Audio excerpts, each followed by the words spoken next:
أعوذ بالله من الشيطان اللعين الرجيم.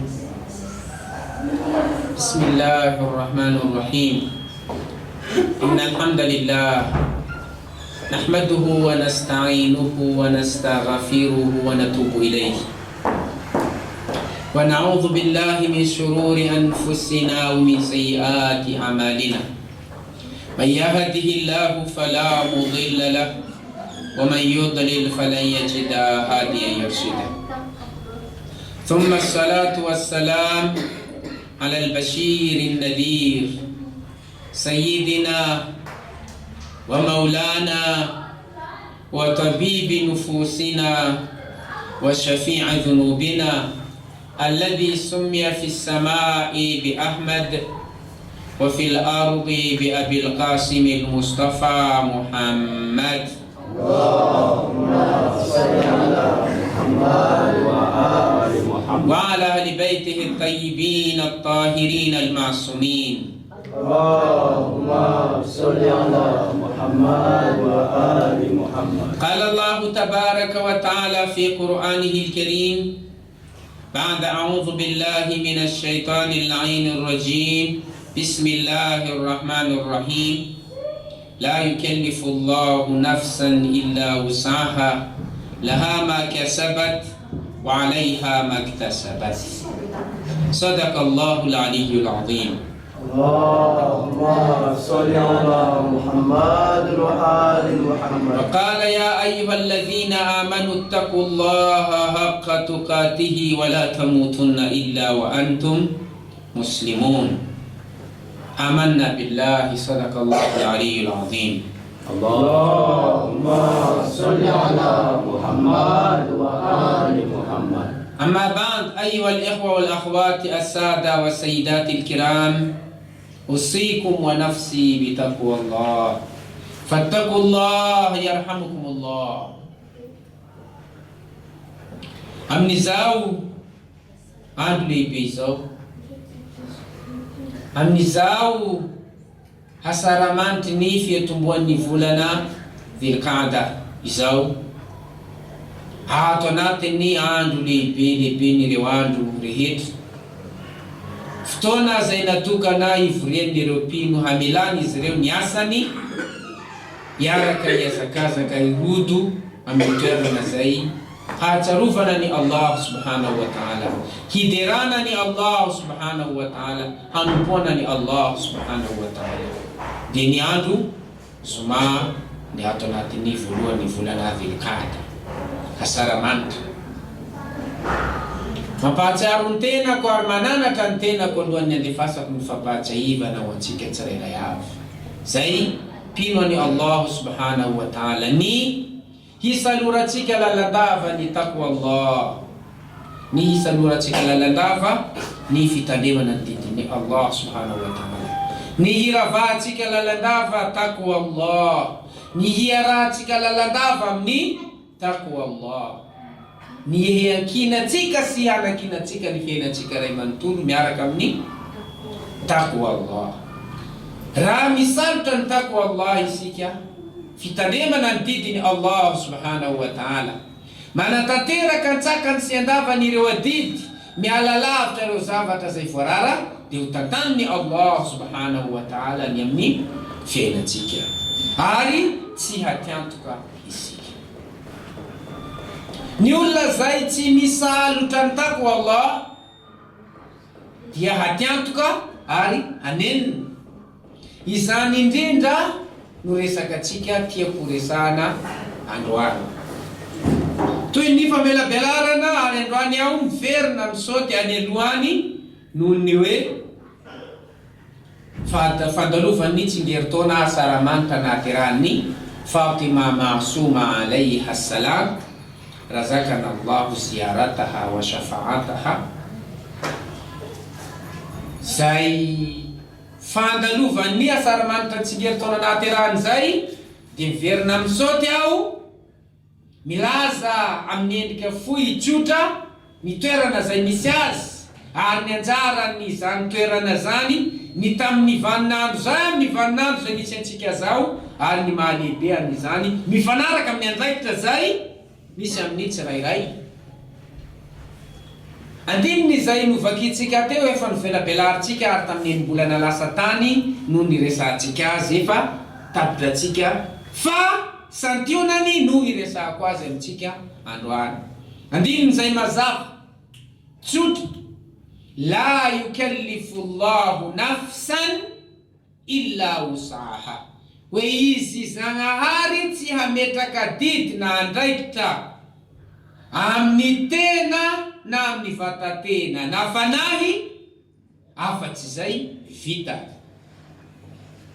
Ary miresaka antsika androany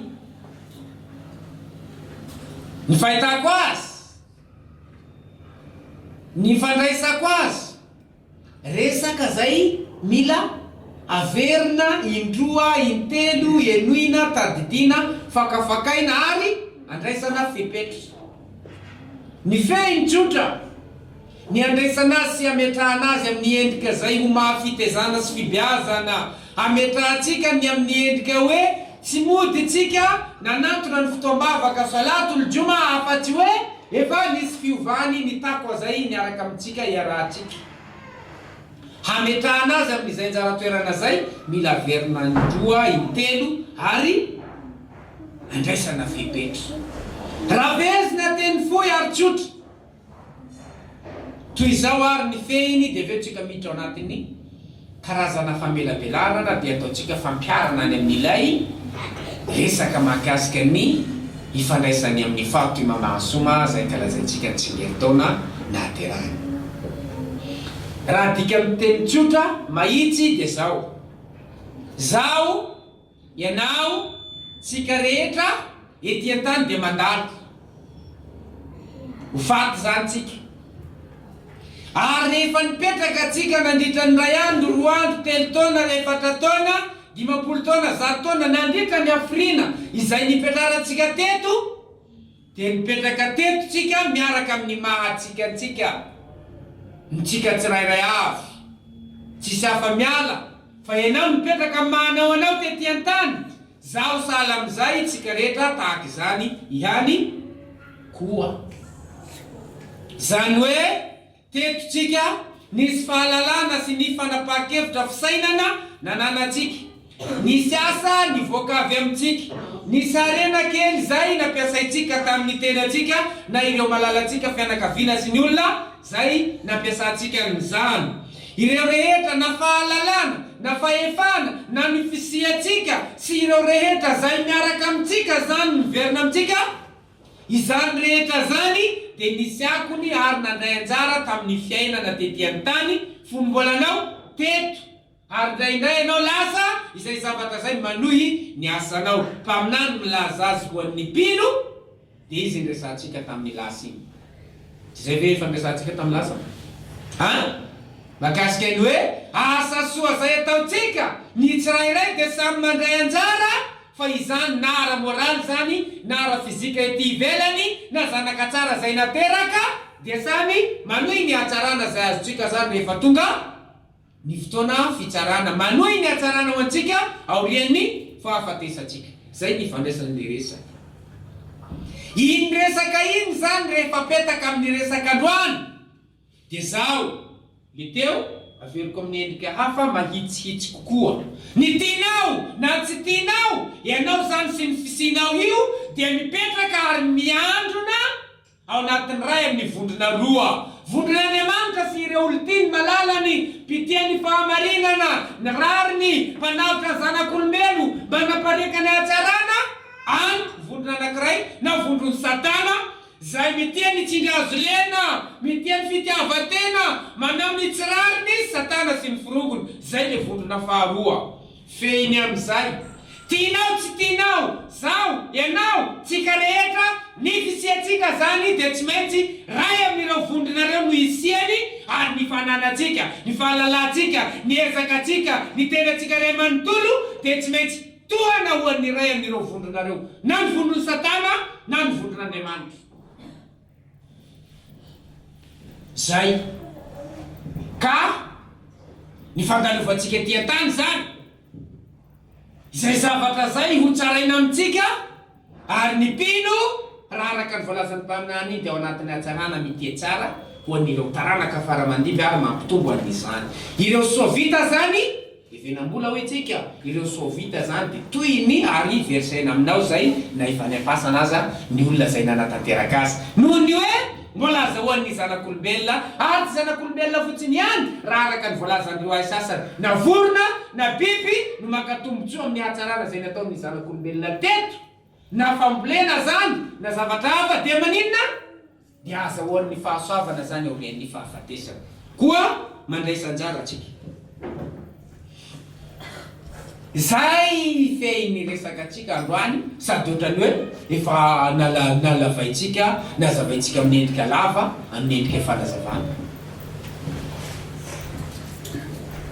ny hoe tsika zany sy ny fisiatsika io alohan'ny anizatsika azy rekapitilivatsika de ny hoe tiatsika tsy tiatsika na tsika zany manohana mivantana pitarika alohan'izay na mpanaraka tsy vesatra na pomba na be tsy tena manaraka ray amin'ireo vondronareo ary ny ompantsika amin'izay zany de lanitsika ndraindray ny tenatsika sy ny fianakaviantsika iray manontolo aza ataotsika tsy ho zavatra noho ny iray amin'ireo vondronareo ka na ianao zany pomba sy nandany ny manao iray manontolo na ny arenao na ny fahalalanao na ny fahefanao ho an'ny satana na ho an'ny fahamarinana zay akasitan'Andriamanitra any ho an'ny vondron'Andriamanitra zay tsisy ava-miala am'izay izany hoe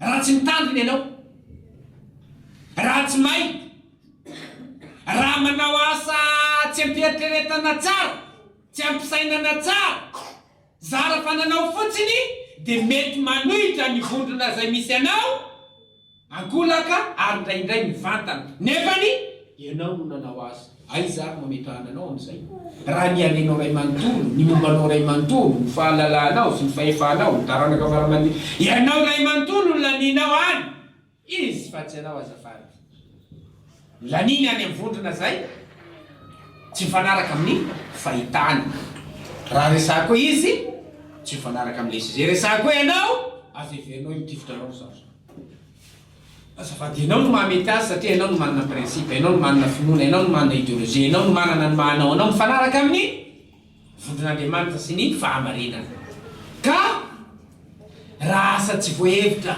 fietsika tsy voahevitra ninina na teny tsy voahevitra ety an-tany atao zany dia io teny io asa io fietsika io arenanao lasy ireo karazana asa jiaby mandalo izay avy aminao io rehefa tsy nataonao anatin'ny matopaika mifanaraka marina sy rariny ho tombotsoany ny taranaka faramidimy ho tombotsoany ny zanak'olombelona fa hanavarana ny fandriam-pahalemana sy ny fivana zanak'olombelo dia manino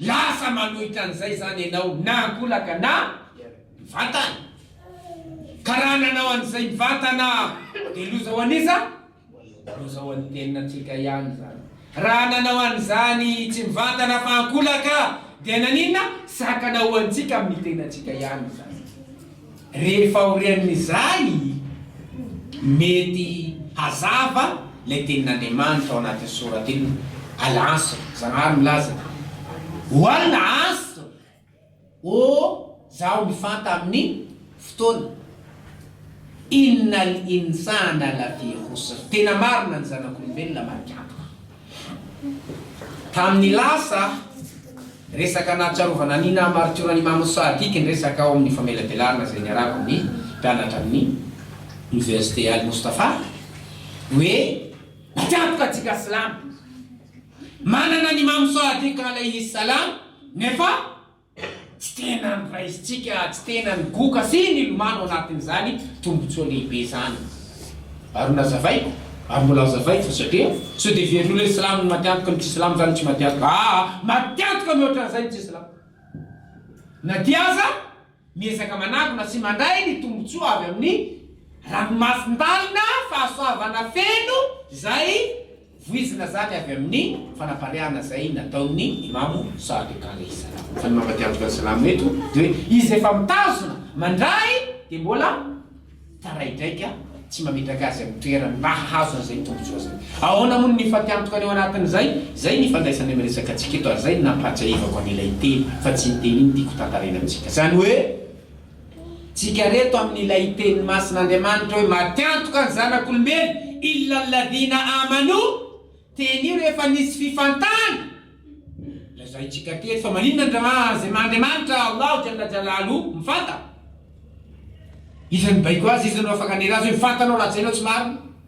Izy efa Andriamanitra, izy Zahary, izy Allah jalla jalaluhu, izy ilay hatrizay, izy ilay mandrakizay, izy ilay mahefa zava-detra, izy ilay amaly soa ireo ankizy zay mihaino tsara sy ny olona manay mifahendena. Izy ilay tompon'ny fahasoavana rehetra. Maninona?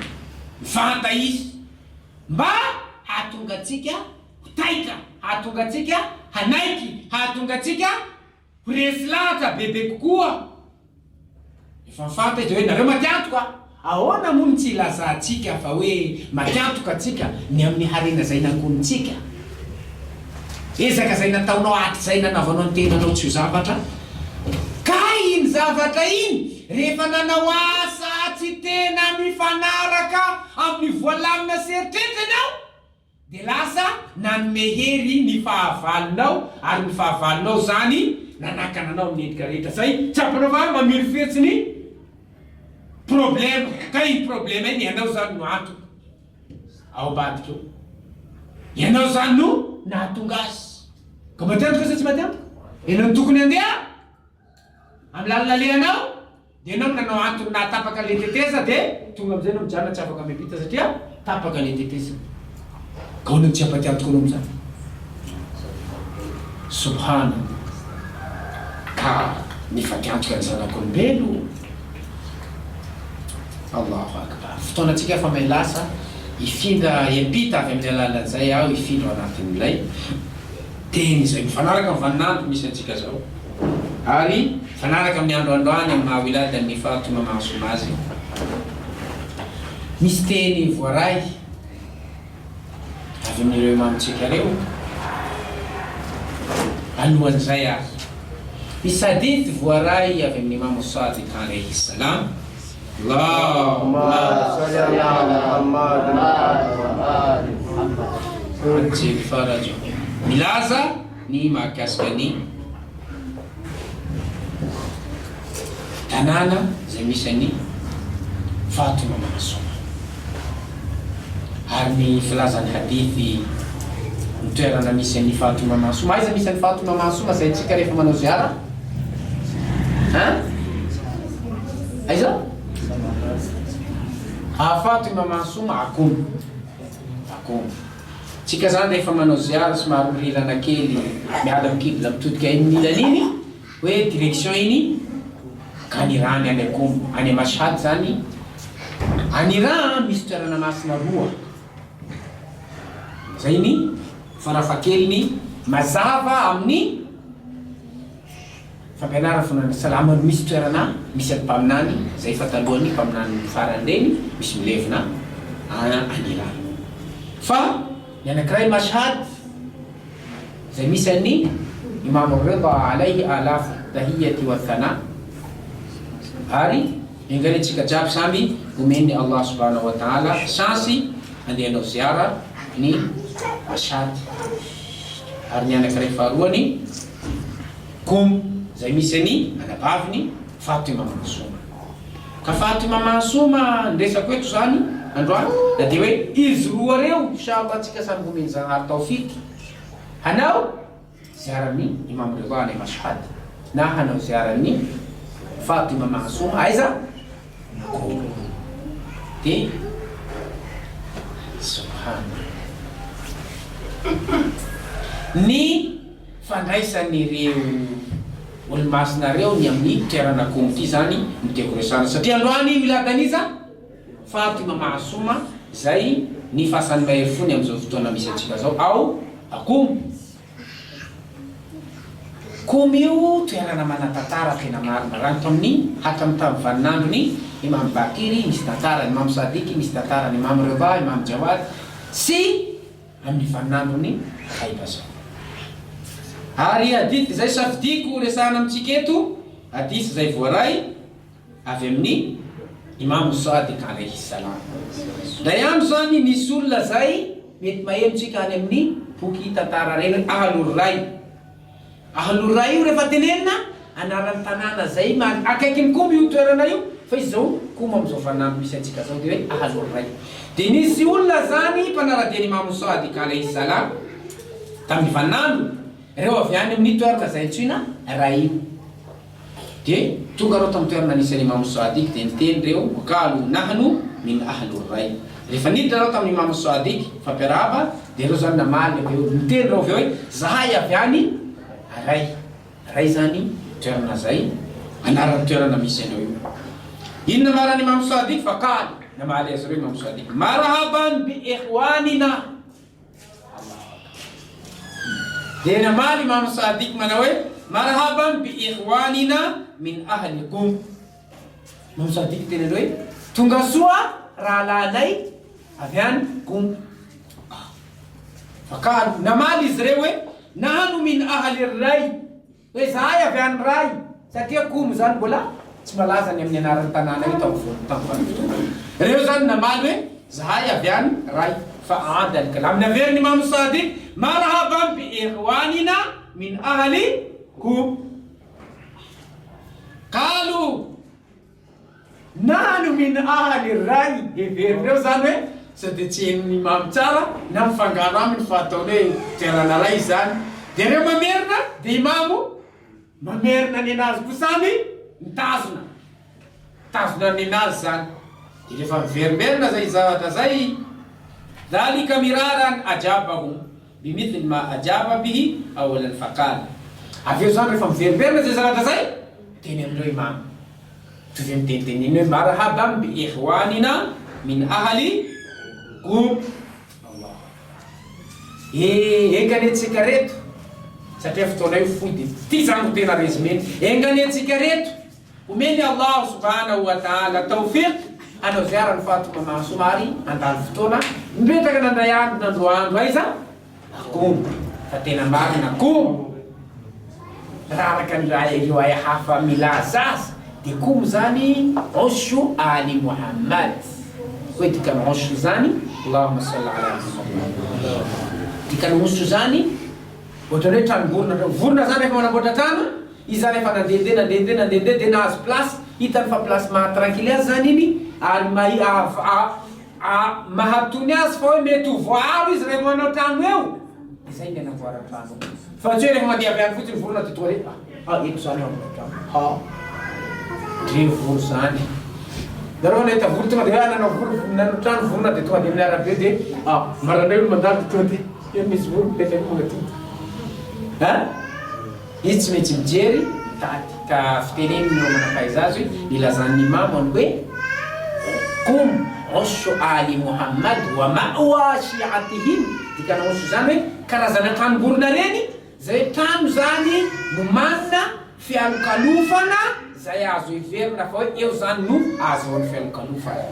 Teny ty mampitomany tena fa lazaitsika miaraka tsotrary toisantsika miendrika malalaka zany hoe io teny io zany rehefa dinian'ireo manapahizareo ary andefasandreo teny de hoe Imam rehefa niteny teny io teny voafidy sahala amin'ny hoe misy fanenjehana maro nataony Imam tany Madina tany Maka tamin'ny toerana sasany maro hafa de hoe rehefa nahazo any komo raha tonga any komo vao mba hoe zay fomba niaky ka Oshu ali Muhammad wa ma'wa shi'atihim. Komo zany no karazana tranom-boro tranony fianakavian'ny mpaminany ary fialokalofany iza mpanarady azy reo fialokalofany sian'ireo. Rehefa namaly azy reo Imam Sadiq alayhi salam veriberina de aveo izy niteny faqala inna lillahi haraman wa huwa Makka. Zaharo izy misy toera-masiny aiza Makka. Allahu Diveu wa inna li rasulillahi haraman wa huwa al-Madina. Ari irakandriamanitra izy de manana haramu ary zany aiza Madina. Ifindra empita avy amin'ny alalan'izay aho ifindra anatin'ilay teny izay mifanaraka amin'ny vaninandro misy antsika zao. Ary fanaraka amin'ny androandroany amin'ny mahawiladan'ny Fatima Masoma azy. Misy teny voaray avy amin'ireo imamontsika reo. Alohan'izay ary misy hadith voaray avy amin'ny Imam Sadiq alayhi salam. Allahumma salli ala Muhammad wa milaza ny mahakasika ny tanàna zay misy ny Fatima Masoma. Ary ny filazan'ny hadithi ny toerana misy ny Fatima Masoma. Aiza misy ny Fatima Masoma zay tsika rehefa manao ziara? Aiza? Fatima Masoma Akomo. Tsika zany rehefa manao ziara sy maro milana kely miala mikibla mitodika milana iny hoe direction iny kanirany any Akomo, any Mashhad zany. Any Iran misy toerana masina roa. Zay ny farafakeliny mazava amin'ny fampianarana fonana salama misy toerana misy ampaminany zay fatalohany mpaminany farany reny misy milevina any Iran. Fa ny anankiray Mashhad zay misy any Imam Rida alayhi alaf tahiyati wa thana. Ary ingalentsika jiaby samy omeny Allah subhanahu wa ta'ala chance andehanao ziara ny Mashhad. Ary ny anankiray faharoany Qom zay misy any anabaviny Fatima Masoma. Ka Fatima Masoma ndresako eto zany androany da dia hoe izy roa reo inshallah tsika samy omeny Zanahary tawfik hanao ziaran'ny Imam Rida alayhi Mashhad na hanao ziaran'ny Fatima Masoma aiza de subhanallah. Ny fandraisan'ireo olomasina reo ny amin'ny toerana Qom ty zany mitekoresana satria androany miladaniza Fatima Masoma zay ny fahasan'ny mahery fony amin'izao fotoana misy antsika zao ao Qom. Qom io toerana manatantara tena maro maranto amin'ny hatramin'ny tamin'ny vaninandrony Imam Bakiry misy tantara, Imam Sadiq misy tantara, Imam Rida, Imam Jawad sy amin'ny vaninandrony Khaybazan. Ary hadith zay safidiko resahana amintsika eto, hadith zay voaray avy amin'ny Imam Sadiq alayhi salam. Day andro zany nisy olona zay mety mahemitsika any amin'ny boky tantara reny Ahlur Ray. Ahlur Ray io rehefa tenenina anaran'ny tanàna zay akaikin'ny Qom io toerana io fa izy zao Qom amin'izao vaninandro misy antsika zao dia hoe Ahlur Ray. Dia nisy olona zany mpanaradian'i Imam Sadiq alayhi salam tamin'ny vaninandro reo avy any amin'ny toerana zay antsoina Ray io. Dia tonga reo tamin'ny toerana nisy Imam Sadiq dia niteny reo qalu nahnu min Ahlur Ray. Rehefa niditra reo tamin'ny Imam Sadiq fampiarahaba dia reo zany namaly niteny reo avy hoe zahay avy any Ray. Ray zany toerana zay anaran'ny toerana misy anao io. Inona marany Imam Sadiq faqala namaly azy reo Imam Sadiq marhaban bi ikhwanina. Dia namaly Imam Sadiq manao hoe marhaban bi ikhwanina min ahli Qom. Imam Sadiq tena hoe tonga soa rahalanay avy any Qom. Faqala namaly izy reo hoe nahnu min ahli Ray. Hoe zahay avy any Ray satria Qom zany mbola tsy malaza ny amin'ny anaran'ny tanàna io tamin'ny reo zany namaly hoe zahay avy any Ray. Fa adal kalam naveriny Imam Sadiq marhaban bi ikhwanina min ahli Qom. Qalu nahnu min ahli Ray. Everiny reo zany hoe sady tsy hen'ny Imam tsara na mifangaro aminy fa ataony hoe toerana Ray zany. Dia reo mamerina dia Imamo mamerina ny anazy ko samy mitazona ny anazy zany. Dia rehefa miverimerina zay zavatra zay dhalika miraran ajabahu bimithli ma ajaba bihi awalan faqala. Avy eo zany rehefa miverimerina zay zavatra zay teny amindreo Imam tovy miteniteny hoe marhaban bi ikhwanina min ahli Qom. Ekanetsika reto satria fotoana io foty ty zany tena résumé engany antsika reto omeny Allah subhanahu wa ta'ala tawfiq anao ziara ny fatomama somary andalo fotoana mipetraka nandray andro nandroandro aiza akombo fa tena marina akombo raha araka ireo ay hafa milazasa de komo zany oshu ali Muhammad hoe dikany oshu zany Allahumma salli ala Muhammad dikany oshu zany ohatrany hoe trano vorona zany efa manamboatra trano izy zany efa nandehandeha de nahazo place hitany fa place mahatranquille azy zany iny ary mahatony azy fa hoe mety ho voaro izy rehefa manao trano eo izay ny anavoara trano fa tsy hoe rehefa mandeha avy any fotsiny vorona ty toa hoe eto zany amina trano re voro zany dareo nahita voro tonga de hoe nanao trano vorona de tonga de amin'ny arabe de maranay olo mandalo tonga de misy voro mipetraka magnatody izy tsy maintsy mijery mitady ka fiteneny no manakaiza azy ilazan'ny imamo hoe kum oshu ali Muhammad wa ma'wa shi'atihim dikana oshu zany hoe karazana tranomborona reny zay trano zany no manana fialokalofana zay azo iverina fa hoe eo zany no azo ny fialokalofana teny ty mampitomany tena fa lazayntsika miaraka tsodrary toisantsika menaka malalaka zany hoe io teny io zany rehefa dinian'ireo manapahizareo ary andefasandreo teny de hoe imamo rehefa niteny ny teny io teny voafidy sahala amin'ny hoe misy fanenjehana maro nataony imamo tany Madina tany Maka tamin'ny toerana sasany maro hafa de hoe rehefa nahazo any komo raha tonga any komo vao hoe zay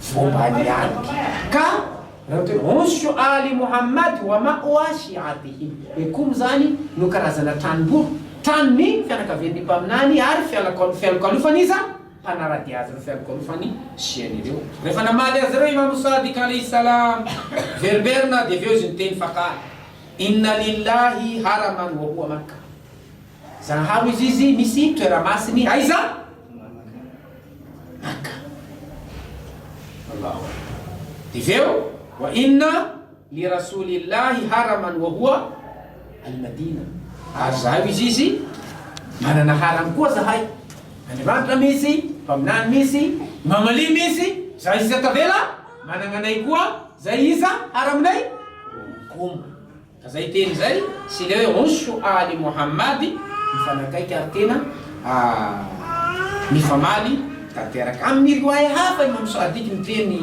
hoe ala wa inna li amiri al-mu'minina haraman wa huwa al-Kufa ala wa innakum al-Kufa as-saghira avyo zimteny avy prenizy miteny hoe Imam Ali izy manana ny haramnazy aiza akufa de avyo amizay zimteny hoe ala innakum wa innakum tena maro tsy fantatrareo aveo izy fa kumu al-Kufa as-saghira hoe kumu izy kufa kely reo kufa kely ni ahli al-bayt alayhim assalam inu kum oshu ali Muhammad wa ma'wa shi'atihi subhanallah misy hadisy hafa milaza tena marina maro amin'ny vahoakany mpaminany ty hahazo fanelanelana na amin'ny fatona mahasoma zay resaka zay mbola veloatsika faragny iladany mahafatona mahasoma nadiaza mandeha sady anatiny tanteraka atsika fa yakumu oshu ali Muhammad wa ma'wa shi'atihim io zao no tiako kasana hoe komo dia karazana tranotranony fianakavian'ny mpaminany ary fialokalofaniza mpanarady azy reo misy teny hafa koa zay lazaindreo satria tenyreo zany rehefa mba mitambatra zay amizay vo misy blokin-javatra anankiray zay azo ametahana ny le teny zay niraisitsika tao anatin'ny famelabelarana io hoe io tanàna komo io arovan'Andriamanitra amin'ny shetoany ary ny olony komo hiaro ny idéologie sy ny foto-kevitra principe zay ananany ahli al-bayt alayhi salam hiaro ny fahamarinana fa karazana ray roa telo efatra zay angamba ny afahafahatsika manohy angamba ny fantafantatsika ary mazavazava amitsika ny hoe iza komo sy ny hoe ahli komy azo tohiza amin'ny endrika tsotra na tiatsika na tsy tiatsika araka ny teny fandresantsika teny am-piantoana ny fiainantsika ray manontolo sy ny fisiantsika dia tsy maintsy iray ao anatin'ny vondrona roa. Indraindray rehefa tsy mahay mamindra ianao any anatin'ny vondrona A, ny mombamombanao rehetra zany lany ny fahaizanao, ny arenao, ny fotoanao tany anatin'ny vondrona B. Subhanallah. Rehefa voaka am'izay zany résultat dia anao ty zany aiza raha amin'ny fiainana amintsika eto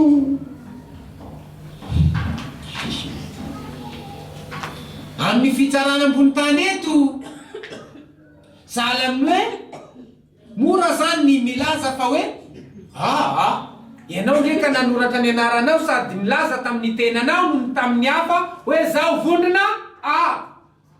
Na dia tany amin'ny beny nandaniana ny mombanao ray manontolo, ny arenanao, ny fahalalanao, ny fahefanao, ianao zany afaka petraka aty amin'ny vondrona A. Tsy zay? Avadika antsika ndray zany ny amin'ny hoe tsy itovizany kely ny amin'ny raharaha ety an-tany sy ny amin'ny any ankoatra. Saritsariny zany sy tombotsika mipazy ao avadika. Ny any ankoatra tena izy ny any fa tsy demagozia. Any ankoatra zany tsy mahita anao koa hoe olona mitsangany ery dia fony aty fisainan'Andray manontolo aty fitiavany aty fa izany mitsanga amin'ny zay tieny toraka zany tonga dia tao amin'ny zavatra zay ikendrenao fa eto ange eto ambony tany eto zay keny tena marina tsy arahan'ny fisainany zanak'olombelo sy ny teknôlôjian'ny hanenjika ny hoe ato ahoana marina ty olombelo ty.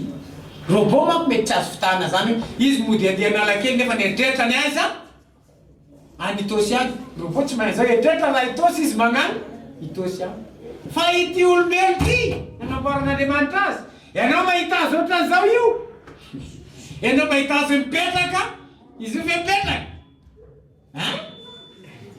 ianao mahita azy hoe izy lasary izy io any sarotra.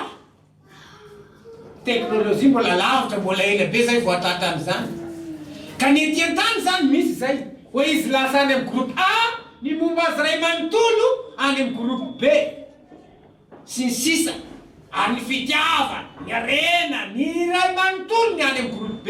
Ety an-tany mety zay sasa ohatro miona, sasa loatra ny misy karazana biby maro isan-karazany zany dia tonga dia reny zany hoe satria ireny biby reny no identitény andehanany io biby tsy mamitaka zany ka hoe biby zany ka hoe izy zany pison izy dia mody manao goika misy amin'ny pison zany izy zany tonga dia mipetraka mahizy anazy izy dia olo araka ny voalaza rehefa amin'ny any farany mitsangana iny samby mivoaka amin'ny identitény amin'izay zany hoe ny ohatran'izao dia lasa zany ianao hoe inona ny biby mpanao ny asa iny zany teto dia lasa. Ny ohatran'izao dia lasa. Ny ohatran'izao ny olo zay illa man atallah bi qalbin salim, zay nanana fo maha-olombelona nino nankatoan'Andriamanitra dia manino mitsangana amin'izay zany izy mipetraka amin'ny endrika tena maha-olombelo satria tsisy demagozisy hoe izy hafa zavatra hafa no atao ka amin'ny fitsarana any zany tena izy ka tsika amin'izay ary araka andray ary hanapaka hoe ahoana zany nitsarana ny olona anankiray. Izy nanoratra anarana amin'ny groupe A, ny nandanian'ny momba azy ray manontolo any amin'ny groupe B. Raha eto dia tsika zay nosoratany sy zay teneny zao dia azo fa rehefa any fanazavana dia aveo tsika mandray amin'ny valiny ary faranantsika le tena. Le tena tsika ty ve tsika nanao anazy? Le endrika misy amintsika zao tsika nanao anazy? Le mahavehivavy ny vehivavy izy ny nanao azy? Le mahalelahy ny lehilahy izy nanao azy? Fa ny tena principe hoe sasany lahy dia sasany vavy dia samy mipetraka amin'ny maizy azy zay. Dia tsika reo ve ny misafidy an'izay? Fa nampiny ary zany sopapa alohantsika misafidy ireo zavatra zay tsy nosafiditsika fa nomenantsika ampiasaitsika hitsapanatsika ireny tena nytaninatsika sa le misafiditsika sy le fomba nampiasantsika le fijapana ny tanterana tamintsika. Ka tsika zany re miteny zao zarijaly de hoe zao ety zarijaly ety maiza le raiky nataoko sa le raiky nomen'Andriamanitra hitsapana ahy, ahafahako mitazona, ahafahako mijery, ahafahako mihaino, ahafahako miteny, ahafahako mitepy sy maka ny fofonayko rehefa mbola ety an-tany omen'Andriamanitra fotoana ipetrahany ety. Ireto zany nomenana reto fisaovany de mba maninona hisehoako sy anehoako ny mahazao ahy zay. De reto navelako eto amin'ny groupe A de nefa zao ny momba ary manontolo fananareta zay nazoko nalefako teny amin'ny groupe B. Ny fahalalana zay nazoko tamireto nalefako teny amin'ny groupe B. Ny tenako ray ny mombamomba zany akoatra ny bonga vatako ty fotsiny de nalefako aiza ery amin'ny groupe B. Aiza zany aho rehefa tsika miara-mitsara am'zay fehiny de zao maro amitsika pino reto rahalahy sy anabavy atsika mitsanga eo am'izay milaza atsika fa hoe pino mitia nifinoatsika ary manao ny atsika tsy ho zavatra fa manantena fa izany noaka atsika ny fiainatsika mandraky zay. Ny mombamombatsika na ny zanatsika na ny vaditsika na ny fahaizatsika na ny fahefatsika na ny arenatsika ny reta zay mombatsika lanitsika tsy any finoatsika zay eritreretsiaka anymanatsika ho avitsika zany. Raha ohatra reny ka tohana hahatsara ny hoavina iny eny any amin'ny dingana ray roa telo faefatra fa na fahafolo tsy manino satria izy olona maratsika zao pitariky mavitika taritana manaraka mavitika sy ireo milohandoam-pisorona sy ny sisa mandrapatonga ny hoe pomba ka farafaratsy ny tandremo ny zavatra tsika zany tokony any amin'ny hoe za momba n'iny zavatra iny de manoa anazy de farafaratsiny zany ny amiko sy ny heriko sy ny momba rehetrarehetra de toana ho an'iny ary tsy sakana ho an'iny fa tsy ho an'izay tsy principako sy n'izay zavatra toeriko amin'ny fisainako sy ny etoloziko sy momba iray manontolo. Tsika zany problema tsika zay tsika pino tsika tany andalam-pandrosoana sy ny rehetra zay mitovy amitsika. Anika lasa milaza antsika zagnahary hoe matatoka anareo satria herinareo rehetrarehetra tsy nampiasainareo milavanareo azy fa nananareo nampiasainareo mitsilavanareo azy. Ny mombamombanareo nampetranareo mitsilavanareo azy nataonareo sakana ho an'ny tenanareo verimaina le fotoananareo matiatoka anareo afa-tsy zay mino manao asa soa ary mifampirisika amin'ny faharetana sy ny fahamarinana. A'udhu billahi minash shaitanir rajim. Bismillahir rahmanir rahim. Wal 'asri innal insana lafi khusr illa alladhina amanu wa 'amilus salihati wa tawassaw bil haqqi wa tawassaw bis sabr.